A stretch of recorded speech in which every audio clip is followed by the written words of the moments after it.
Hello, my name is Jamie, and today I am doing a book review on American history, a visual encyclopedia from DK Books. These DK books, are actually really good. I know we're talking about this one specifically, but they just have a lot of books that are educational. My kids have one on dinosaurs. I read one recently on gardening. Just side note, I like DK books generally, the ones that I've seen so far. So this is just a quick I don't even know if I want to say quick overview. It is. It's not in depth, but it goes over the very beginning of American history. I think it ends at 2018.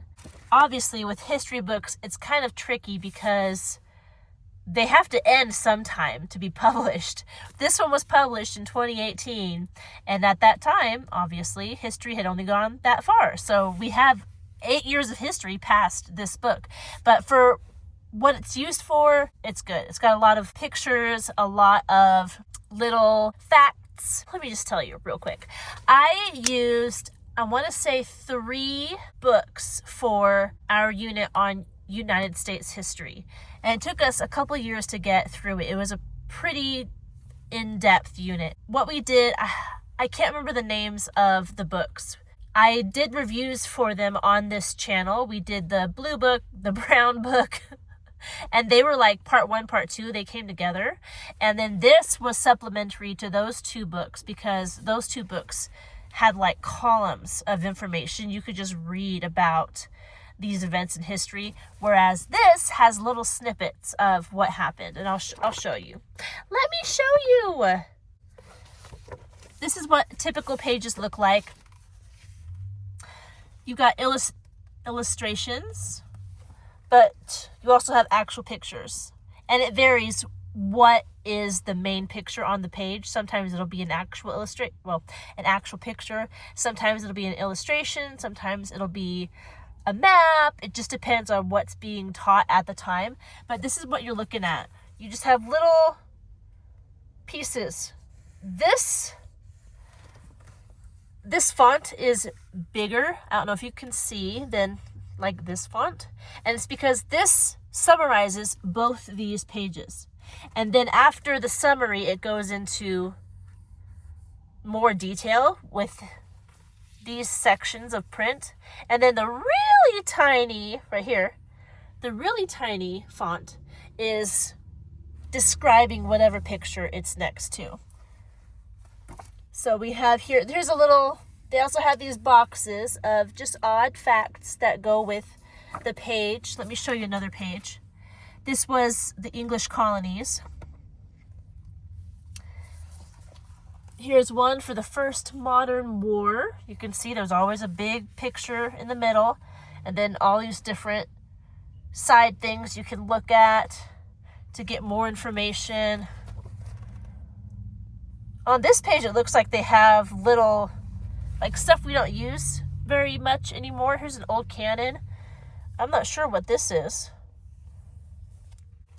Let's look at another page. Here's one that's talking about jazz, which is really cool. That picture right there. And then you can see all the information. Here's a neat picture. This guy on the scaffolding, which is crazy. This down here is a poster for the film Black Eagle. So they have those scattered throughout. You can look at actual posters from the times. Here's a picture of a jazz band, some significant people. So just a lot of oddball facts going along with the actual story of history. We went through those 2 books I was telling you about with all the information, and then we read this alongside it because it had more pictures and it did a better job of summarizing, whereas the other books read like a history textbook. There was so much information. We would read that, but then we'd come over this one and get a quick summary of the same topic. And I actually appreciated that because sometimes in those other books, there was so much information that I was like, I'm trying to pick out the most important thing for my kids to remember. And this did a good job of being like, hey, out of that whole story, this was the most notable during that time period. So I appreciated this book because of that reason. And I also used the World Wars book as well. So we had a lot of history books going on at the same time while learning about United States history. I am excited to announce, though, that with this book being done, we are officially done with our unit on United States history. Next week, we are starting world history, which is really exciting, and we're going into first Asia. So I'm excited. Are you guys excited? I'm excited. You're probably not excited, but that's all right, because as we read the books, I'm going to bring them to you. Anyway, this book it has appendices in the back. This book has 283 pages of actual content. After page 283 is all the appendices, and there's a lot of different stuff in the back. We got the index, of course. Then we have the Gettysburg Address, the amendments to the Constitution. That's pretty neat. What else we got back here? The Constitution. That's pretty cool. The Declaration of Independence. And it's here. Like, you can read it. It's not just like listing these things. You can actually read these documents. So that's pretty neat. I like that a lot. States and a lot of facts about the states. So we have the date they became a state, their capital, their state tree, state bird, state flower, nickname, like lots of information about the states. We also have all the presidents of the United States. And all of this is back in the appendices of this book. So really cool. Lots of random information. And it was published. Give me a second. Here it is. It was published. So it's been published multiple times. The first edition was in 2003. And there was another one in 2014. And then the latest was 2019. So this book has been around for a while, and they keep updating it to keep up with history. So that's pretty interesting. Maybe they'll be coming out with another edition soon, because, history keeps on rolling by.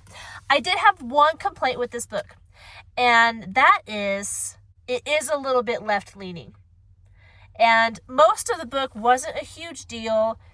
They just told what happened, and they did a good job just kind of saying what happened without having a bent to what was being said. But especially as you started getting towards the end of the book, it began being more obvious that it was a left-leaning book. Some of the stuff that I remember, because I've grown up since 1980s. Things that I know happened one way, this book kind of makes it sound either not so bad or worse, depending on what point it's trying to get across, Instead of just saying this happened, it was either like, oh, it was really bad, or it wasn't that bad. For example, they were talking about some riots that happened in recent history, like in the 1900s, and they just said the cops killed so many people, and that was it. That's all they said. And I was like, I know there is police brutality, but that was just odd that they just, for no reason. So I actually looked it up, and what actually happened was the crowd was getting violent. Like, they were throwing rocks at the police officers, and it wasn't a peaceful protest at all. And when the police fought back, that's when people died. And the book didn't talk about that part of it. All it said was the police killed people.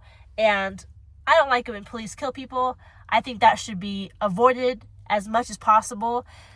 But the fact that they didn't even talk about people in the crowd were attacking the police officers, you can just see that they have a conflict of interest in presenting this information. If you are presenting historical fact, you should say what happened, whether or not it makes your political views look bad or good. Because dumb stuff and bad stuff happens regardless of what part of the political spectrum you are on.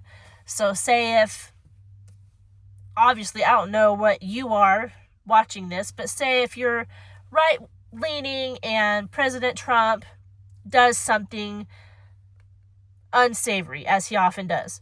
If you dumb that down or make excuses for him instead of just saying what happened, then that is not good journalism. That is not presenting the facts as they happen. And on the left side, if you're talking about who shot who, right? A lot of times the left will not give all the information out because it doesn't fit the narrative on gun violence and all this different stuff. So what I'm trying to say is, if you're recording history, just record history. Say what happened, even if it makes your side of the political spectrum look bad. Because people do dumb stuff on both sides of the political spectrum. Just say what happened. That's it. You're recording history, that's your job. This happened, period. When you read a history book, you should not be able to tell what side of the political spectrum they're leaning towards. They should just tell this happened. The end. Like, no commentary. There's a time and a place for commentary. I fully believe that. But in history books, there's not. You're just saying this happened. That's my personal opinion. You can have another one.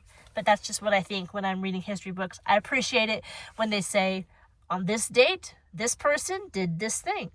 That's it. That's all I need to know. All right, thank you. So anyway, aside from that little bit of leaning to the left and it obscuring the facts sometimes, again, mostly towards the end of the book, it was more middle ground for the majority of it. But as you got towards the end, it was more obvious. So just watch out for that. I still think it's worth getting and reading alongside your other United States history material, but just be on the lookout for that. So enjoyed this. I appreciate all the great information that came out of it. And I think that's all I have for this book. It was a good one for us to go through. I hope you're doing well. And if you have any questions concerning the book, leave them down in the comment section below. If you like what you've seen and you want to see more, like this video, subscribe to this channel, and I'll talk to you in our next one. Goodbye.